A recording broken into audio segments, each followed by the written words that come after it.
So we have an expression in New Thought. Did you know that science of mind is just a part of New Thought? Yeah, New Thought is a big thing. It's been around about 150 years. And I love about New Thought, there's a couple ways to think about New Thought. New Thought is defined in the dictionary as a modern spiritual philosophy that emphasizes God in the human being and the power of right thinking to affect health and circumstance. That's not bad. That's in the dictionary. It's also, if you Google it, that's what comes up. I love what comes up when you Google New Thought. It's just really good. I said, wow, I wish the whole world would Google that. That's really powerful stuff. But there's something that we're doing. There's an expression we have. It's called feel into the room. Ever heard that expression? Feel into the room. It's something that New Thought people can do. We learn to do it. We used to call these kinds of things extrasensory perceptions. They're not really extrasensory perceptions. They're totally natural perceptions. And they're all a function of awareness. Right? So we could say that my awareness is growing. And as my awareness grows, my understanding of the gifts of mind and spirit become greater. They become more recognized, more realized. So basically what we're saying is, we just sang that song, Open My Heart, or My Heart is Open, right? So your heart is open. Do you notice, if you feel into the room, do you notice that it feels kind of safe in here? Have you noticed that? Do you notice that it feels kind of peaceful in here? Do you notice that it feels kind of open in here? Do you notice that? So how is it that that happens? Well, whenever two people gather, whenever energies gather, they commingle, right? Because there's only one energy. We know that energy and matter are equal and interchangeable, yes? Right? But John looks like John and Jim looks like, it's John, right? John looks like John and I look like Harry, and yet we're here in the same room and our energies are commingling, as is everybody's, yes? And that creates what the language that Jesus spoke was the Aramaic language. It creates what that word is pagra, and pagra is the energy of a group, right? And so right here in Simi Valley, you guys have a pagra, the energy of this group, yes? And the pagra had Jim in it recently, yes? And Jim left. And the pagra changes. The energy of the group changes, doesn't it? Right? And when Dennis was here, the energy was different. And then when Jim was here, the energy is now. But each one of us is creating this energy. And in Burbank, we have a group meeting right now, at the Center for Spiritual Living in Burbank. And they have a pagra, an energy. And over here in Westlake, they have a pagra and an energy. But we all have something really radically different going on when we gather in groups like this. And we may not have noticed it, and we may not have given ourselves credit for it. So how many people, just show of hands, and you can look over your shoulders so you get a sense, how many people have had the first year class or have had studies in spiritual mind treatment? Okay, so the majority, and not everybody. Right? So here's the deal. Ernest Holmes was the great teacher. And I love this other idea of New Thought. The one I gave you is the dictionary definition. Let me give you another idea of New Thought. Did you know that the average human being, the brain, functions? We now know about neuroscience in the last 10 years more than we do. That's the way the brain works. We know more about it in the last 10 years than we did the whole history of human evolution before that. Isn't that wild? That's how fast information is growing and changing, right? And so one of the things that we know about the brain is that it fires. It has these, they're called Neuro Synapses. And there are neurons in your brain, little nerve-ending things, and they fire. And if you were a brain scanner there, we would see little lights, like a million, lots of blinking lights happening as we looked at your neurons firing. And the average human being has 60,000 neurons that fire a day. Now, this is interesting because to talk about neurons from this side, we could see the little electric impulses firing. But if you were on the inside of those neurons firing, you know what they would look like for you? They would look like thoughts. Every one of those neurons firing, from your perspective, is a thought. Just went by. It just went by. And the average human being has 60,000 thoughts a day. So it's kind of like your heartbeat, right? Every day, your heart's going to beat. So hopefully around 80-something rhythms a minute, all depending on how much you're exercising, and you did that by 24, and you get the total amount of heartbeats a day. And so we would say, if I'm alive, there's an average amount of heartbeats a day that are going to happen automatically. Isn't that true? Right? An average amount of heartbeats a day. Well, that's the same thing is happening in your brain, only those neurons are firing 60,000 times a day.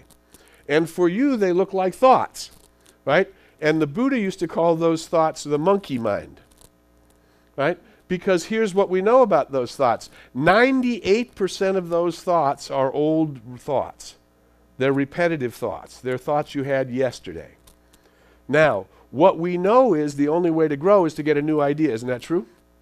The only way to grow is to get a new idea. You have to have somewhere to grow to, and wherever you're growing to is always a new idea. That's what it is, yes? A new idea about yourself, a new idea about your life, a new idea about your relationship. Whatever you're growing into, it's a new idea, yeah? So if you look at that then, new thought means I'm putting my attention on the 2% chance that I'm going to grow today. Do you get it? 98% are repetitive automatically. That means there's only a window of opportunity of 2% for which you could have a new idea that might actually do something to change something in your life. Wow. So one of the things about new thought people is we deliberately look for new thoughts. I didn't know about that. Ooh, tell me about that. Well, when did that happen? I didn't know that about you. Isn't it fascinating that you could know somebody for 15, 20, 40 years and you don't know that much about them? I got a high school friend of mine who's a multimillionaire, and we hang out. I see him 3, 4, 5 times a year. We go to dinner, he and his wife. With my wife, we all go to dinner. We have fun. He's a great guy. He's a surfer. And I have no idea how he came up with those millions of dollars. I don't have any idea. You know why? I never asked. I thought, wow, I'm in relationship with people that I don't even have new thoughts about. Right? I need to look. I need the new thoughts because otherwise I'm not growing. So isn't that interesting? You're among a group of people. Look what you did. You got out of bed on a Sunday morning, on a beautiful Sunday morning in Southern California, and you came here. To do what? And the answer is to find a new thought. To find some idea that you can anchor yourself on the infinite in a new way. Some way that you can grow forward in the fulfillment of your life. Yes? Isn't that what we're doing here? Well, So automatic. Now, how many, if you go out in the freeway out there, how many other people are doing that? In Los Angeles County, what do we got? 7, 8 million people. How many do you think are actually looking for new thoughts this morning? Not very many. Right? So you're already vibrating in a pagra that's a little different than the race. Doesn't make you better because God is all the same to everybody. God loves everybody the same. God does not have a favorite religion. God does not have a favorite person. God does not have a favorite son or daughter. God loves everybody the same. God's universal love is pure, and it's the Christ, the Buddha, the Atman awakening planted in each of us and all of us. The glory of God is planted in each of us. Now, wouldn't it be wonderful if the world knew that? Because, so now let's go to this idea called spiritual mind treatment. Spiritual mind treatment, there are two things that Dr. Ernest Holmes, he was the great thinker from the last century, he wrote a book called The Science of Mind. But I'd like to remind you, the book called The Science of Mind is a book entitled The Science of Mind. What I believe is there is actually a science of mind. A way to use mind scientifically, deliberately, and on purpose to take energy, because we now know energy and matter are equal and interchangeable. And now the new science, quantum science, says the change agent between energy and matter is consciousness. And we go, oh, really? Consciousness. Didn't Jim talk to you about consciousness? I know Jim knows about consciousness. What is consciousness? Well, let me give you because even the experts, now that science, the new science, quantum science, which is the operating science, has been around since 1940, and we prove science by testing it, trying to prove it wrong. That's the way science advances. We have a theory, and we prove it until we prove it wrong, and then we get a new theory. But this theory has been going on since the 1940s, and it's now becoming the actual theory because we haven't been able to prove it wrong. So now what's the old theory? The old theory was billiard ball universe made of atoms, protons, neutrons, electrons, and that makes matter, and that's all building blocks that make things. And now we know that's not the truth. That's simply not the truth. However, we still teach it in universities. We'll still teach it like it's the only law there is, and we know better. Because that's why there's expression that new sciences advance at the rate in which old scientists die off. Because the old scientists are holding on to the old point of view. And the new scientists are holding on a new point of view. And it's done unto you as you believe. And it doesn't matter whether you're a scientist or not. That's the law. It's done unto you. Your experience is coming from your belief system. If you won't change it, you won't change. Hence, we're interested in finding new thoughts, yes? Okay, now, so the change agent is consciousness. Well, so give me a definition. How can I work with consciousness? In New Thought, we've been teaching about consciousness since we've been around, and the Buddha, by the way, has been teaching about consciousness since he was around. So we know about consciousness. I went in 1999 with 80 experts to the Dalai Lama's house. We hung out for a week in Dharamsala, India, with these experts in consciousness who were supposed to help figure out how to make the world a better place. Well, we did do a good job, and those ideas that we planted in 1999 that came out in essay form are now ideas that are accepted all around the planet. Why? A group of people gathered together to look through new thoughts, to put them together in a new way, and see what we could do. Oh, wow. So consciousness, let's use it, what does it mean to us? Well, consciousness is the sum total of everything you ever thought, said, done, or felt. So everybody touch yourself, say, I am. I am. If you want to touch your heart center, if you want to say, I am. I am. Okay, the I am that I am right now, I am this perfect soul of God. I am the Atman, I am the boost. The real me is the soul of God. Real me is the infinite man, the infinite woman, the person that blossoms into the glory of God in my own self-realization and recognition. Wow, now that's all inside a New Thought? Yes. That's what you're here about. Whoa. To uncover the glory of God, let's say it another word, to reveal the glory of God as me. Now, do you have any in your mind, do any of you have an idea what the glory of God is? Have you ever seen a gorgeous sunset where you were touched so deeply? Or a forest bloom, or an eagle fly, or maybe it's a wave or a mountain? Have you seen the glory of God? Have you had a moment when you say, whoa, God, that's just God? You could tell it, yeah? Well, what if your life was all about that? One moment of glorious revelation, and then another, and then another, and then another. And there's no limit to that, because God is infinite. There's no limit to that good. There's no limit to that possibility. But if you don't know that it's planted within you, how are you going to go looking for it? How are you going to reveal it? How are you going to get it out? And then what's happening now in this quantum field that we now know is that, so then if the consciousness is the sum total of everything I've ever thought, said, done, or felt, are we all thinking, saying, doing, or feeling something right now? Or either that or you're dead. Are you there? You're all feeling something right now. Yeah, you're thinking something right now, which means your consciousness is an active thing, isn't it?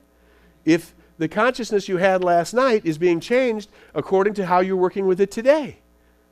So are you remembering, I am the glory of God unfolding to recognize and realizing who and what I am? That's what I'm doing here.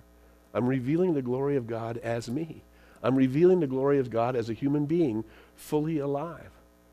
Whoa. The glory of God is the fully, that's been said. The Catholic mystics said that a long time ago. The glory of God is a human being fully alive. Oh, I'm interested in being fully alive. Being fully alive. That every moment could be as oh, I don't know about, see, I got a grandson. God dang, isn't that the wildest thing? Some of you got grandkids, right? I mean, they come from the light, they put on a coat of skins, and they show up out of the womb of your children, and you go, oh my God, I know you. Where did you come from? They came from the light, and we know them, and we're connected. And that love is so pure and so automatic. And that's a moment of human glory when a grandparent recognizes that and sees that, right? Well, that's just one moment of human glory. There's a million, trillions, a gazillions moments because we don't know what a human being fully alive is. No one's done it yet. We haven't given it a full shot. We haven't gone the full ride. The guy who was on the job, we took him out of the game at 33. Sorry, again, don't keep doing that. You're freaking us out.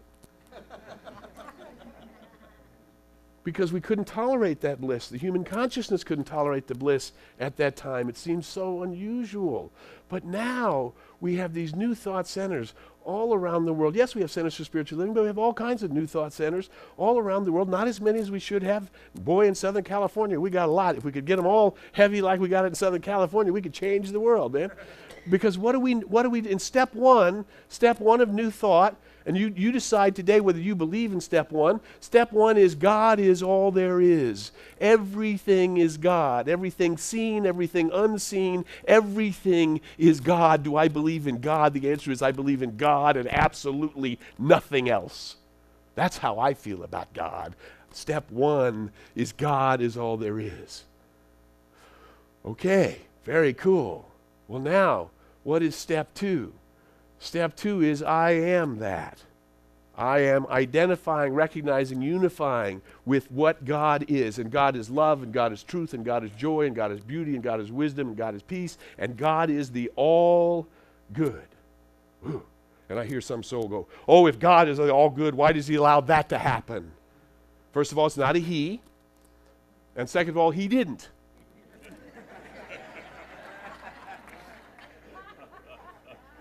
Because there's a law, and humans misused the law. It was a law of freedom. You had the choice to use it for what it's designed for, which is the all good of God. But if you want to use it for the all bad, you can. And even God was surprised that that choice was made. What? What are you doing? Don't you see that would cause disharmony in a field that is already harmonized? And that's what we call the fall of human beings. When they decided, I have this ultimate gift, I could create anything I want, and I think I will create something disharmonious. It does not make any sense.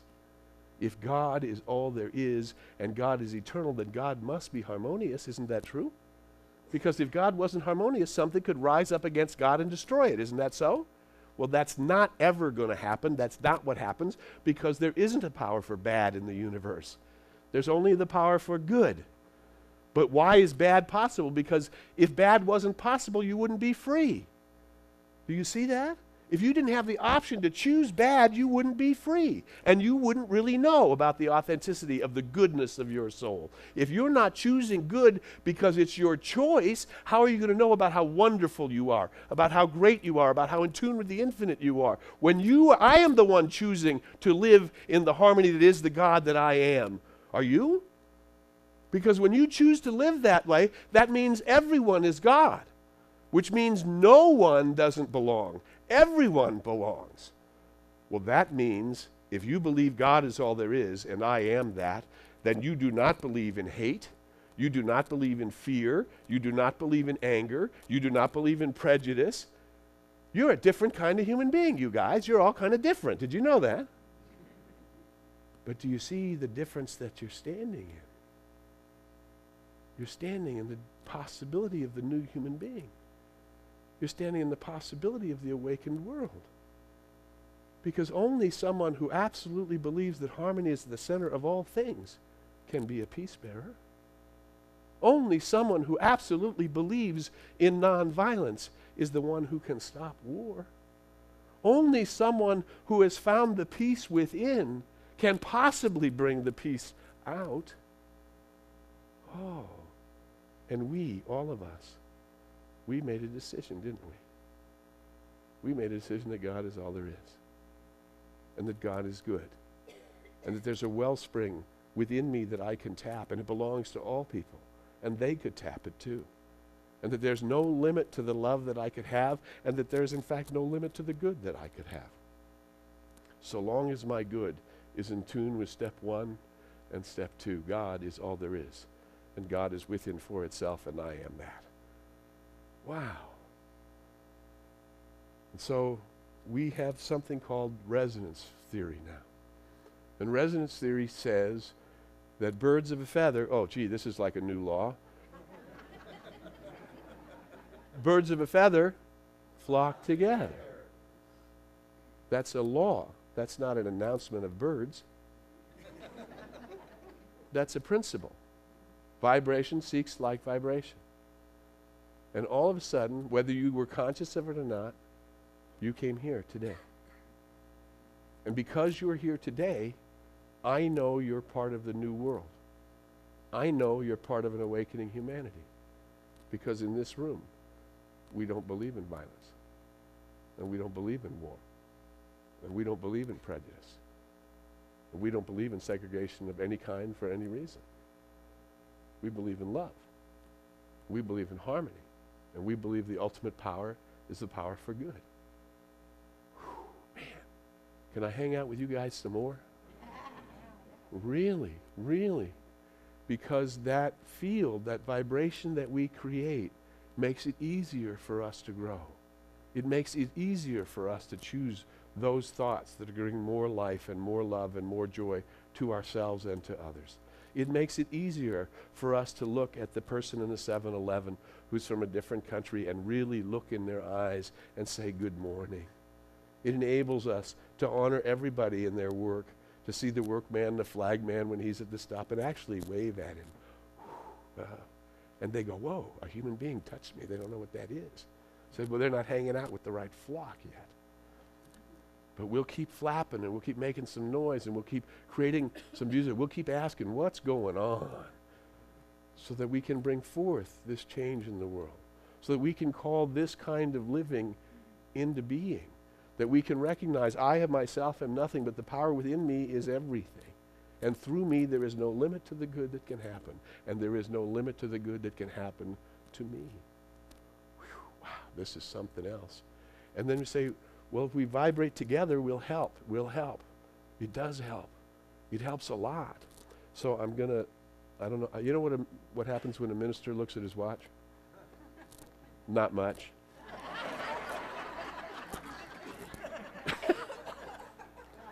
So how many minutes do I have? About 10, okay.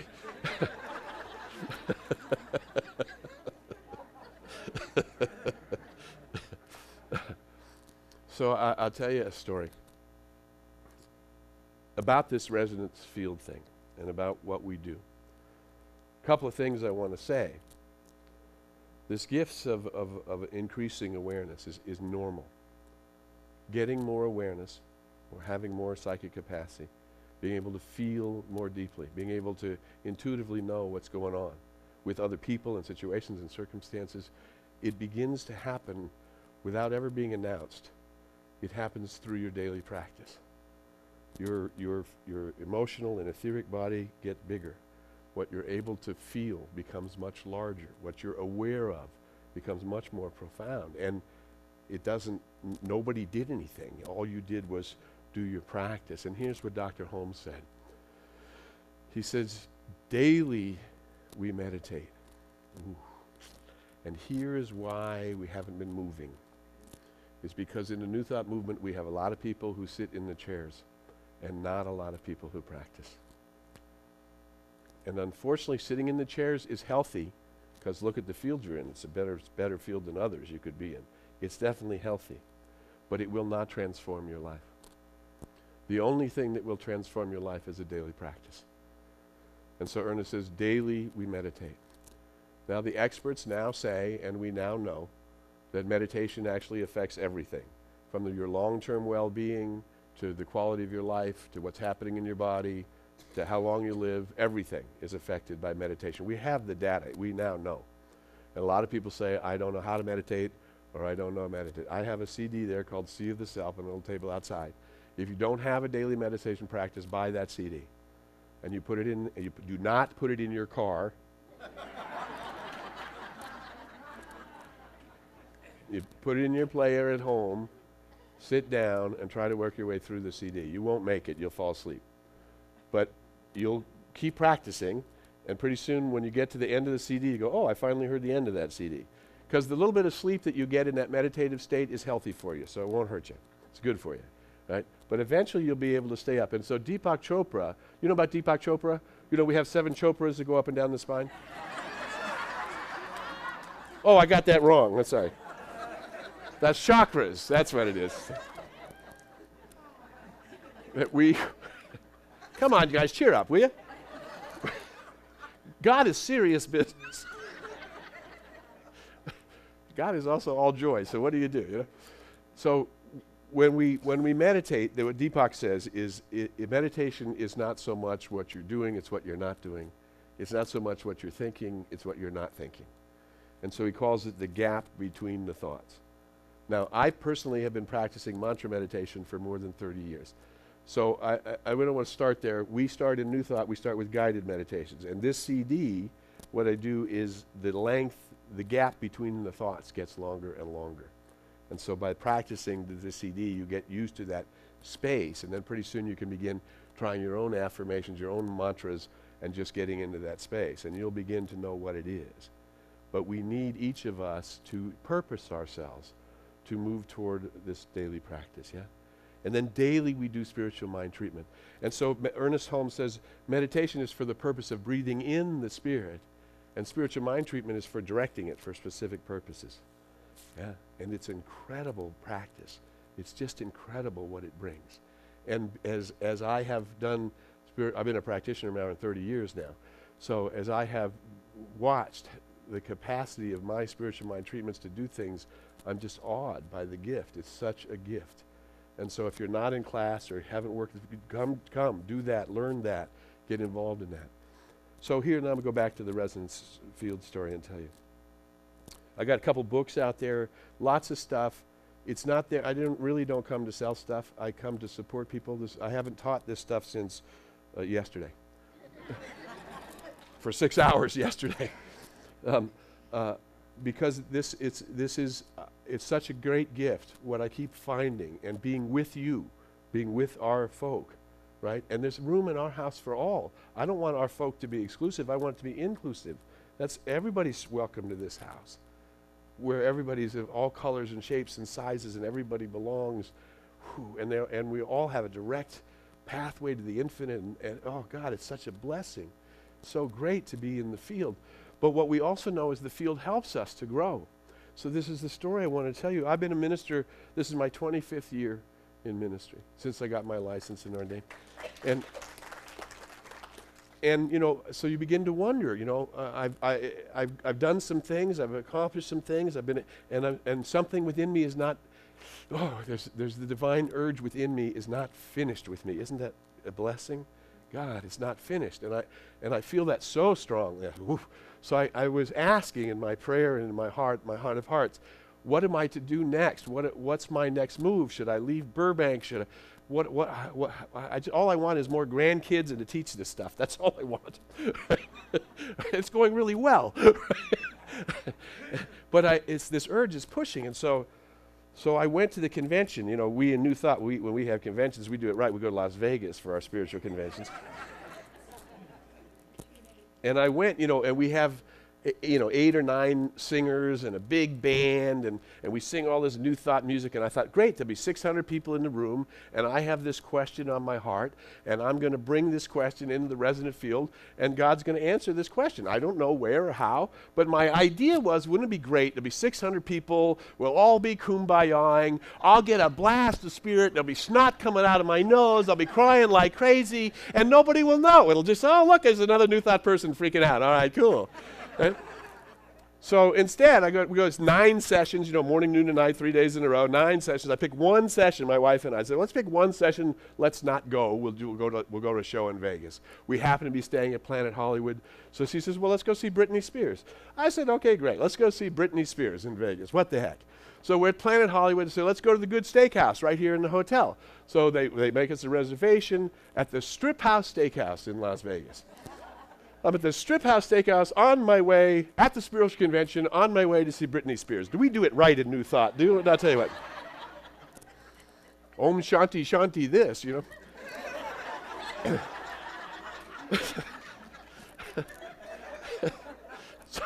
So anyway, but I had been seriously asking the universe, my love, what would you like me to do with this thing you call my ministry? What would you like me to do with this thing? Because you have taught me so much. What would you like me to do with it?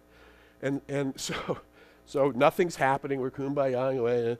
So off we go, just my wife and I to the steakhouse. And we decided we'll have some appetizers, so I ordered, what do they call those? Scallops. I ordered scallops as an appetizer. And when the scallops came, they were just raw.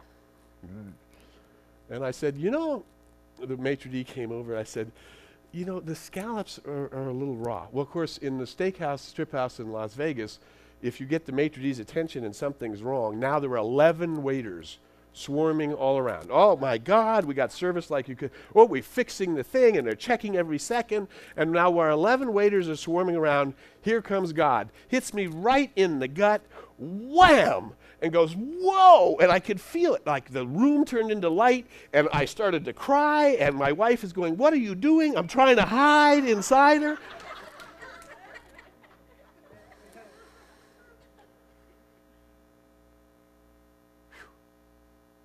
I was looking for an answer. And it hit me so strong. I've been blessed. It's happened a few times in my life. But I just wasn't expecting it at the Strip House Steakhouse. I mean, my soul, everything, my whole energy center just opened, and it was like a burning bush experience. I was like in the burning bush. And my wife is saying, tell me what's going on, because, I'm crying. And she says, will you please, at least she knows me. I said, would you please tell me what's going on? I said, just as soon as I catch my breath. Whew. And so finally I said,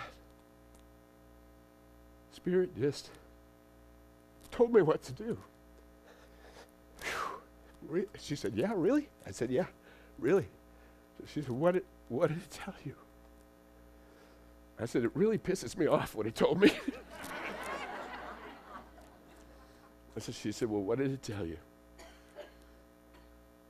And it said to me very directly, do everything you can to help. Whew. And I knew what that meant. I knew it meant to do everything I can to help New Thought, to help you recognize how powerful and wonderful you are, to help you recognize that you're making a difference in the world, to help you recognize that any time you find a new thought and change yourself into someone who is filled with harmony and love and beauty, that you are making a huge difference, not only in your life, but in the life of your family and the life of your community, and indeed the life of humanity. Because new thought is the best thing going on the whole planet, and I'm sure of it. And it's not because we're exclusive, it's because we're inclusive. And it's because these ideas belong to everybody, and because it's the truth. Human beings are the human divine unfolding, and if we but knew that and allowed ourselves to embrace our humanity and to embrace our divinity, the possibilities for the kingdom of heaven in earth are actually being born in us today. And because I am a grandfather and hope to be a great-grandfather, I thank you on behalf of my great-grandchildren for the great work that we are doing in the world today. And so I end every talk the same way. And I say, wherever you are in your journey, whether you're facing the most difficult challenge you've ever faced, or whether you're looking at a greater good, or tolerating a bigger bliss than you've ever known before, what I know for sure is everything is going to work out just fine. And by just fine, I mean like fine jewelry and fine watches and fine cars and fine family and fine friends and fine love. I mean fine, really fine. So I invite you to think on these things as together we explore the possibilities. Namaste.